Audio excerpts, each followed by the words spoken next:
In this video, I'm looking at Scarface from 1932 and The Godfather from 1972, and how each movie shows the immigrant gangster in completely different ways.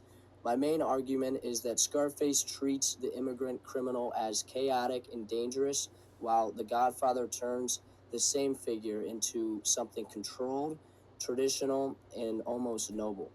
Using ideas from Philip Balma and Luca Bartoni, along with readings about the immigrant myth in gangster films, I'm going to show how Hollywood's view of immigrant identity has changed over time. Both films deal with immigrant ambition and power, but they frame it in totally opposite ways. Scarface links immigrant ambition to chaos and instability, while The Godfather connects it to structure, loyalty, and tradition. In Scarface, Tony Camonte is introduced like he's trouble from the moment he appears. His accent is very exaggerated and his personality is loud and flashy. The movie leans heavily into the stereotypical image of an Italian immigrant.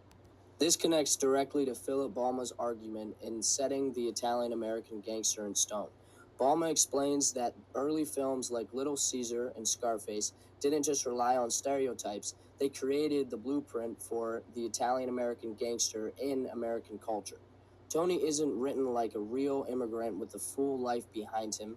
He's more like what Balma describes, a fixed image these early films used to represent an entire community. The style of the violence in Scarface also adds to this stereotype. Everything is fast, loud, and messy. The neon X after every murder almost makes Tony's ambition look cartoonish. By the final shootout, Tony is less than a person and more of a symbol of immigrant chaos spiraling out of control. And then, about 40 years later, Hollywood completely transformed the image they once created. In The Godfather, the immigrant gangster becomes almost an institution. Don Corleone is calm, quiet, and thoughtful, and the lighting in the picture on the right makes him look like a leader or a patriarch instead of just a stereotype. The film focuses on family, tradition, and discipline. Crime becomes structured business. It's the opposite of the chaotic, exaggerated world in Scarface. This shows a shift in how immigrant ambition is understood. Not wild or dangerous, but ritualized and organized. Michael's transformation really highlights this. His time in Sicily reconnects him with heritage, and the restaurant assassination shows how controlled and deliberate Corleone's violence is. Nothing here feels chaotic, everything was planned.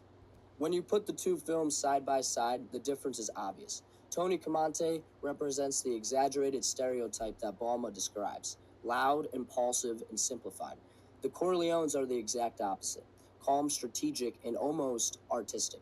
The version of the immigrant gangster is built around discipline and tradition.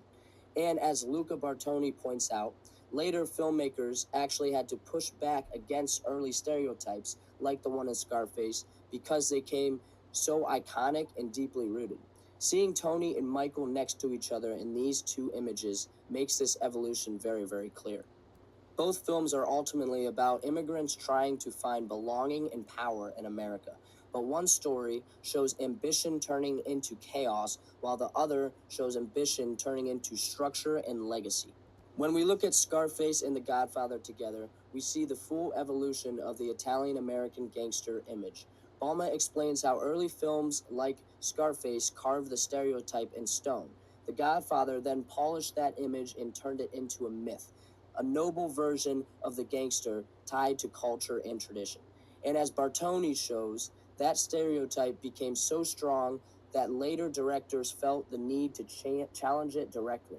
Both films deal with the same idea, immigrant ambition, but the way they portray it reveals how much Hollywood and American attitudes have changed over time. Thank you for listening, and this is my works cited.